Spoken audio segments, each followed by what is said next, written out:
Greetings! On this week's episode, 2 questions to ask before starting anything.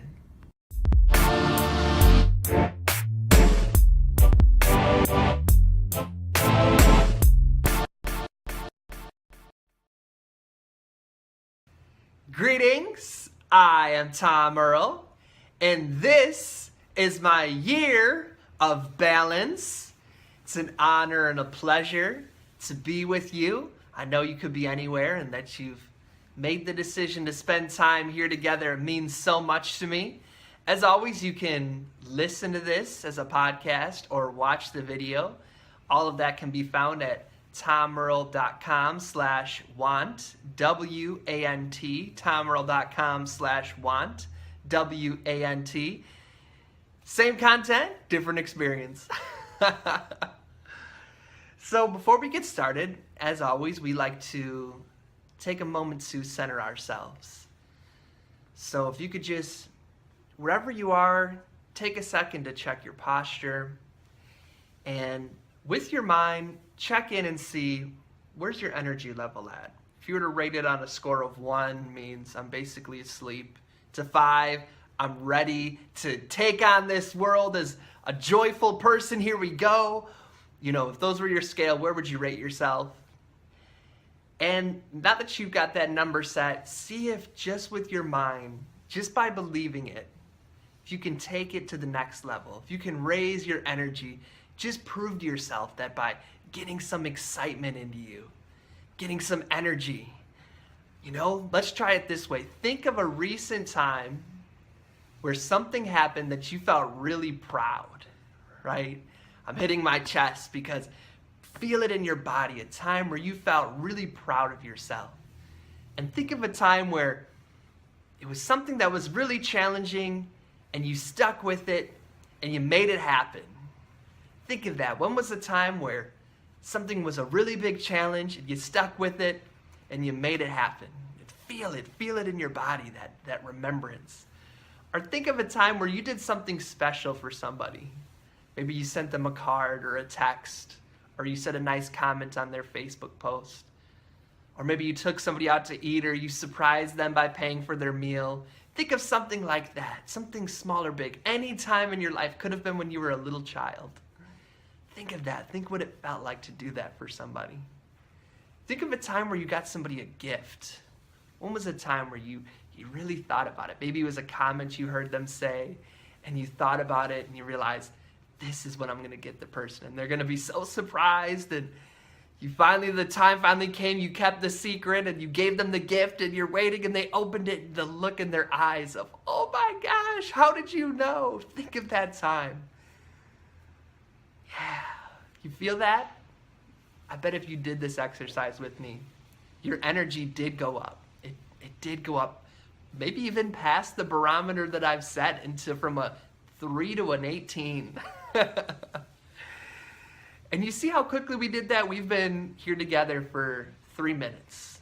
So in 3 minutes, you were able to raise your energy level just with your mind by thinking of times in your life that were happy, that you did something amazing. And that's a mindset shift. It's not just positive thinking. What we're doing is we're training our minds to tap into when we had a positive perspective, and to train our mind to go back into that.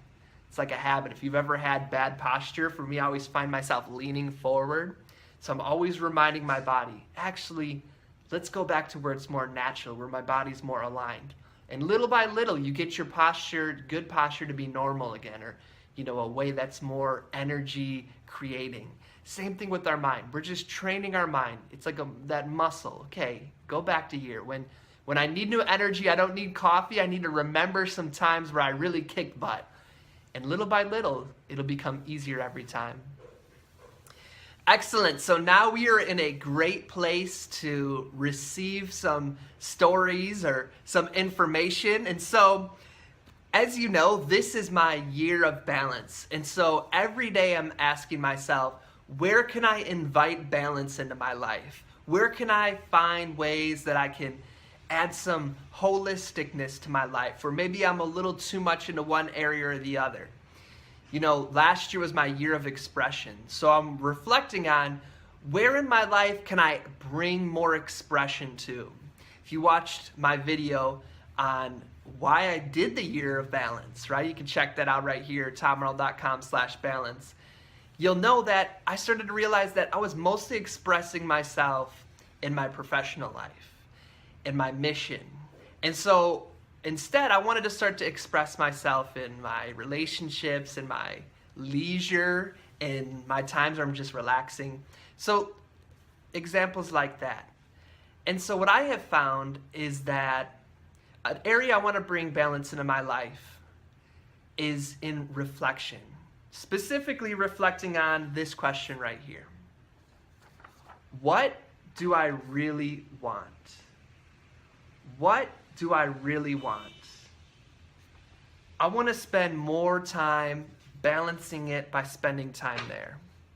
So where are we when we're not asking ourselves, what do I really want? What is the, I'm not trying to make things sound like they're a dichotomy or binary, but where in that spectrum of life am I when I'm not asking myself, what do I really want? Oftentimes I'm in a place where I'm reacting rather than being creative, where I'm allowing other things, external factors, other people to choose my schedule rather than myself. But oftentimes it's where I'm just moving without strategy. I'm moving without thinking. A great example to illustrate this is oftentimes, I started to think at the end of the year of, I've been really rocking it with my achievement, right? That's why I created the achievement roadmap. And so I'm getting a lot of things done, and you might find yourself there. Let me ask you, have you ever had that where you did a week where you had this huge to-do list and you really rocked it, so you got everything checked off. You were able to accomplish everything on the to-do list, and yet you didn't really feel that sense of fulfillment you thought you were. Or you had this project. Have you ever had this, something you're working towards? And you finally get the project done, and you still don't feel that satisfaction you thought you would. So, 1 second, I need to pick up what I dropped.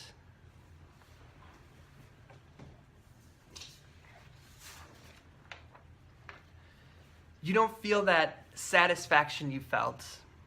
And it's because the to-do list, checking off each one, that in and of itself is not what we're after. We're after something else. And so what I've started to work on is, instead of focusing on just getting to-dos done, right? So here's an example of a to-do list. There we go. You can see it much better when I put it by my face. So here, let me read it a little bit. So my to-do list might say things like, get groceries, exercise, clean, call dad, create art, meet with coworker, record video. And this is just the start. Over here, there's a whole bunch of other ones. And you want to know what? Within each of these, there's a to-do list. So getting groceries, there's a to-do list there. I need to check and see, okay, well, what groceries did I finish from last week? What recipes am I going to make this week? What time of the week am I going to go? What about traffic? How long is it going to take? Do I have the money for it this week? Or exercise. Okay, well, what time of the day am I going to exercise? Am I going to be tired? Am I going to have enough food after I finish exercising? Am I going to shower then? What about going to work? Okay, am I going to do it at night? Well, what if I... See what I mean? Each one of these to-dos has its own to-do list. And a lot of times when we get really caught into that area of, okay, the to-do list of the to-do list of the to-do list, we've already talked about how there's times where even if I get each and everything done, I still don't feel fulfilled. But at the same time, it can also prevent me from going for it because it feels so daunting. It feels like, well, if that's all the things that go into it, why don't I just put it off, right? And that's when we really name what I'm talking about now as procrastination. I had a big aha moment for me when I was reading into the science of procrastination. What do we say when we remove the emotions and talk about what's actually happening? And what you find in the science is that they say that procrastination is actually a coping mechanism. Coping mechanism. That's really helpful to realize is I now name that, right? Because naming something gives you power. It allows you to know. One of my favorite books, Name of the Wind. Talk about if you know something's name, even the wind, you can call upon it to serve you. And so if in the circumstance like this, I'm able to name that this is what's going on.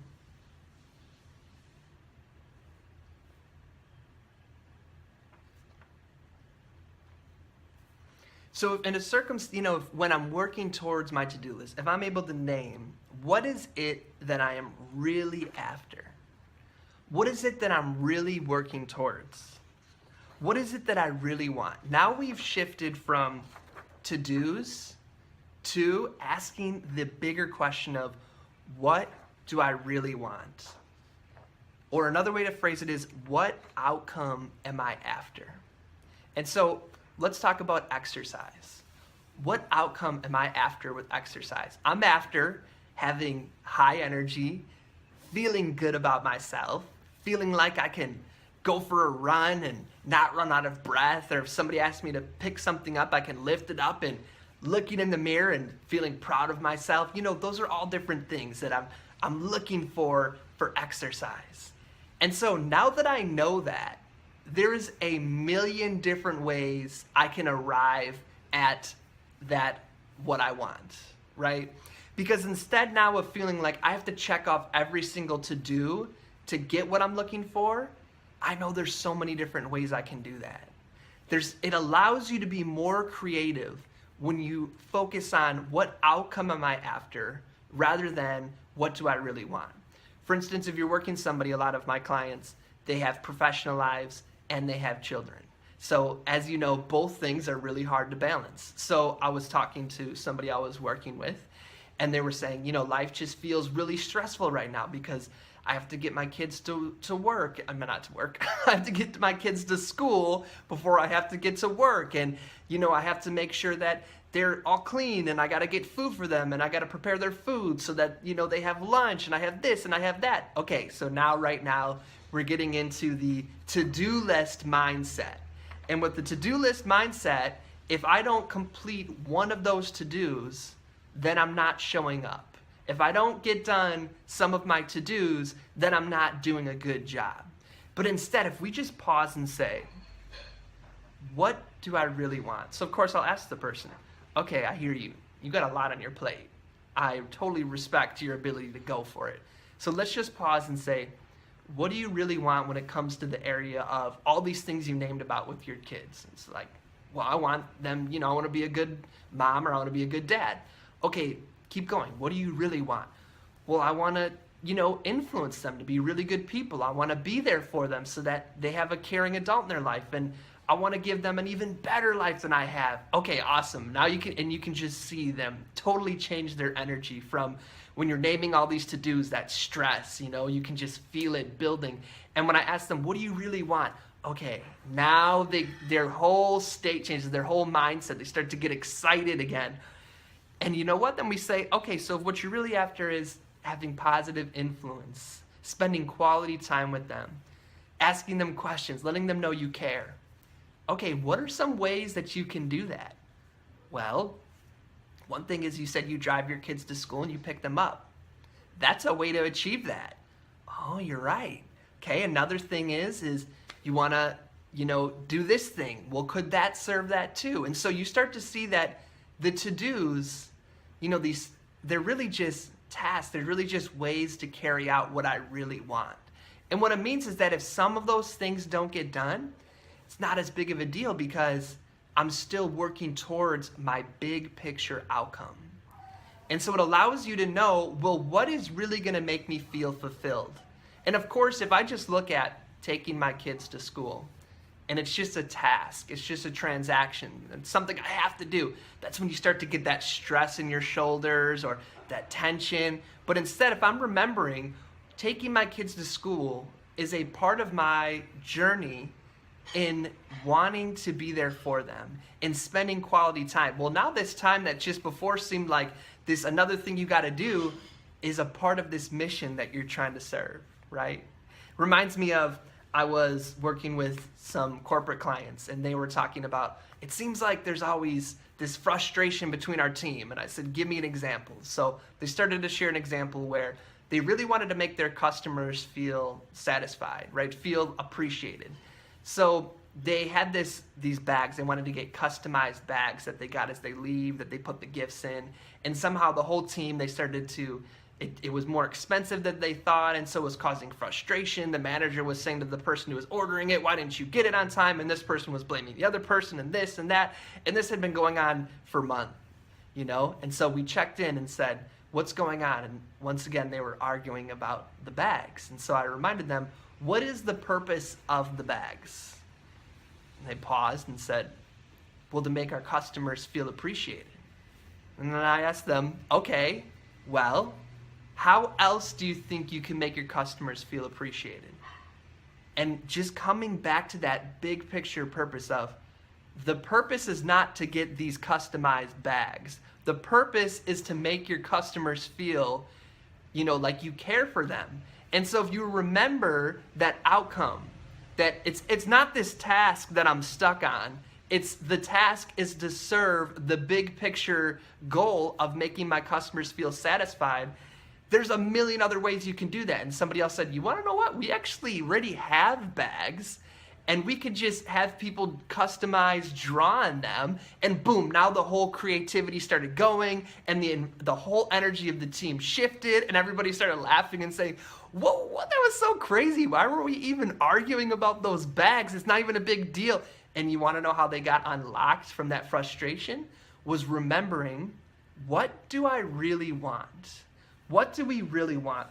And so through these different stories, we've uncovered two other questions to ask. And the other one is, first, after you ask yourself, what do I really want? The other one to ask is, why? Why do I want that? Because when you start to ask yourself why I really want something, that's where you really start to get your purpose. Because let's talk about this. So this is a great book right here. Mendez versus Westminster. Mendez first versus Westminster. What a lot of people don't know is that school desegregation didn't begin in the South. It actually began in California. And it started with this family, the Mendez family, out here in California. They were the first family to take on a lawsuit that challenged the state or the school system, saying that it's unlawful to segregate schools. And so what they did is they took them to court, and they won. And based upon their winnings, where they found it was illegal to segregate schools, then that's where they built the case for Brown versus Board of Education. Okay, I know, a lot of school history, but I got a chance to meet one of the children who was a part of this. Her name's Sylvia Mendez, and she shared that the first time they said to her, you know, Sylvia, do you want to be a part of this, you know, where we're going to work to desegregate schools so young, you know, people like you don't have to go to segregated schools anymore? And she said, yeah. So that was her, what do I really want? I want to go to a school that's not segregated, that I can go to whatever school I want, and it's not, I can't go somewhere because of, you know, the color of my skin or that I'm Latina. And so they asked her, you know, what's the reason why you want it? What is it? And she said, well, you know, the white school has nicer playgrounds. And so that was her purpose. That was her why. I want to do this because it has nicer playgrounds. And she shared that, you know, that really didn't, you know, move her for very long, because when as we've seen the different, you know, videos or images of what people really hold on to when they're, you know, trying to defend their values of racism, people were fire hosed, and, you know, we know the story. So having a purpose of, I want to go to a nicer playground, it got her a little bit, but it didn't get her far enough. And so she said that she had to really reflect and ask herself, what is the real reason I'm doing this? Tough question for somebody who's a young child to ask. But it's a lesson we can draw, is that when we start to move towards, what do I really want? And we name it. And it's this big thing. Remember in the last episode I talked about having big, bold, beyond the star dreams. That's your what do I really want. Once you get that, where you're going to get your excitement, where you're going to get your juice, your firepower, where you're going to get that from is by answering this question of, why? Why do I really want it? And answering that gives you your purpose. So what I do is when I'm working towards something, I'll ask myself that first. I'll continually ask myself that. What do I really want? And I'll write it down. And I'll know that's my target. That's what I'm moving towards. But what gives me the fuel to start moving towards there is to answer why. Name it. If you were to say, okay, you know what I really want is a great relationship with my family. That's what I want. And I want to have that for the rest of my life. It's an amazing, what do I really want? That's really amazing. But we know that there's, building an amazing relationship takes work. And it takes learning and being open and being vulnerable, all these different things. And there's going to be times, potentially, maybe this isn't your family, but I know for me, there are times where you're going to be tested. And what gets you through the test is to name why. What's at stake? Why do you want it? Well, I know that family is one of the most important things. I know that when I'm with family, I feel so happy and fulfilled. I feel like I'm honoring God when I'm with my family. I feel like, it's just, I want, when my kids are older, for them to have great relationships with my brothers, their uncles, and their kids, they're going to be their cousins. And, the more you talk about it, anytime I work with people and I do this with them, they start to talk about the why, you just see their faces light up. And the longer we go, and we just start to get free by saying it. And then you're like, okay, I'm ready to do this. That's almost like, when a football team or a hockey team, it's halftime and they're down, and then the coach just reminds them, this is why we are doing this. Remember all the work we did all season, all the sacrifices you made? It was so you could feel this moment now, so you could do it. And then, yeah, let's do it, coach, yeah! Right there. You know how they motivate them through that? Is first they start with what? What are we after, team? We are after the Stanley Cup or this. But why are we after it? We're after it because this is what we feel like we are here to do today. We are after it because of all the work we did. And then you can just see, right? It starts to build up energy. So use that same psychology on yourself. First, you pause and say, what do I really want and why? This is also a great conflict mediation tool.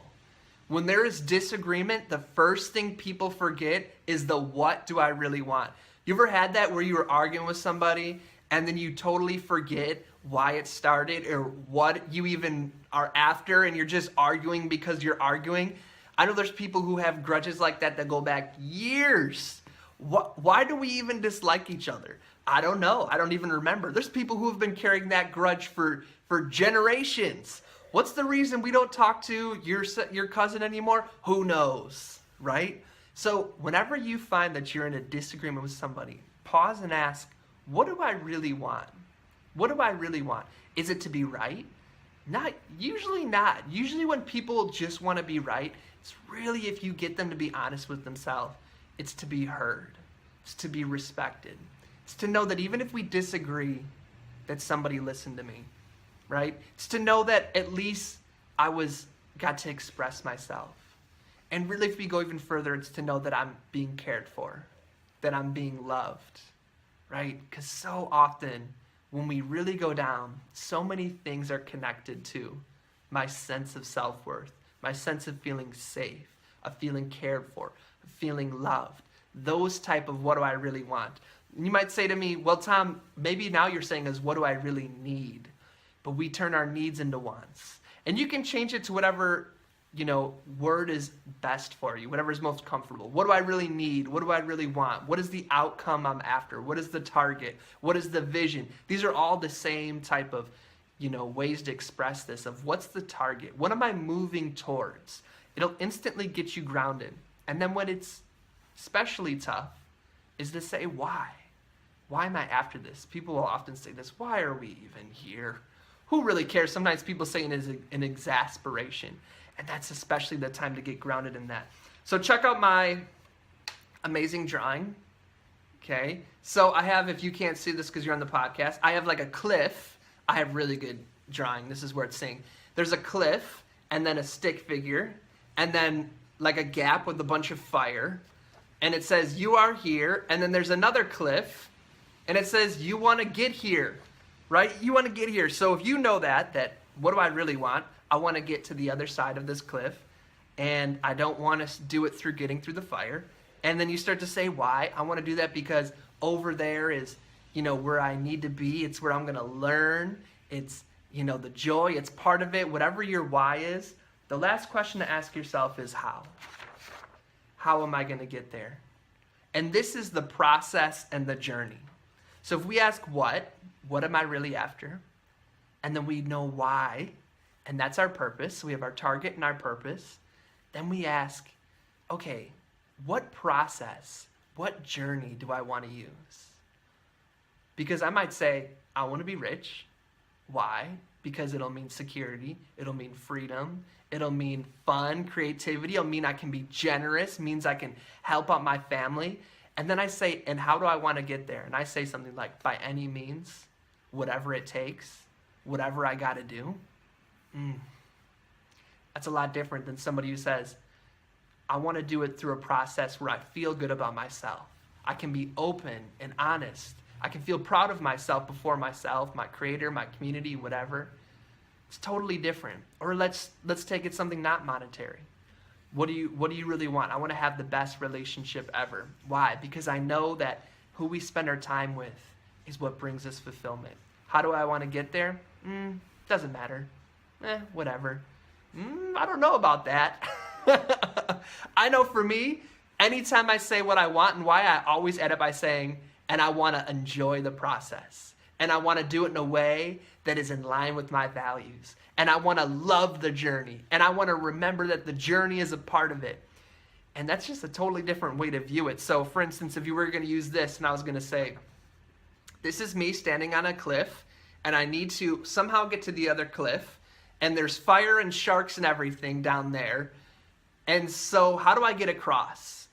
If I say, well, when I get across, I want to do it in a way where I love the journey. I want to do it in a way where I know that the process is as important as the product. All of a sudden, I go from thinking, oh, why does this always happen to me? To thinking, oh, I love how life is always offering me opportunities to grow and, stretch myself and go out of my comfort zone. And that's it right there once again, is that all of this stuff, we're not just doing positive thinking. What we're doing is training our minds to have empowering perspectives and mindsets. So let's recap. The 3 questions that you ask yourself is, what do I really want? Okay, that's your target. Why do I really want it? That's your purpose. And how? That's your journey. And all of that is within my year of balance, because I know so many times I get caught up in the reaction, the everyday, the just going for it without pausing to ask myself those questions. And so I'm balancing that out and being holistic by asking myself this. And I have a ritual that I use every day, every week, every month, and every year where I go through these. Of course, all those can be found. You can check that out at the Celebration Academy, TomMerle.com/the Celebration Academy.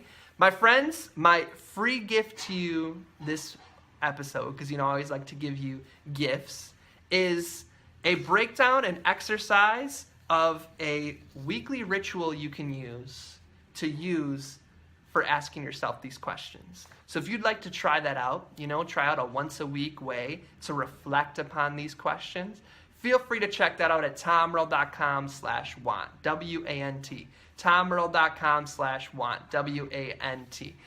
It has been such an honor. If you enjoy this, you have any questions, anything like that, feel free to hit me up on social media at Tom Merle Artist or TomMerle.com. My friends, it's truly been an honor. It's truly been a pleasure.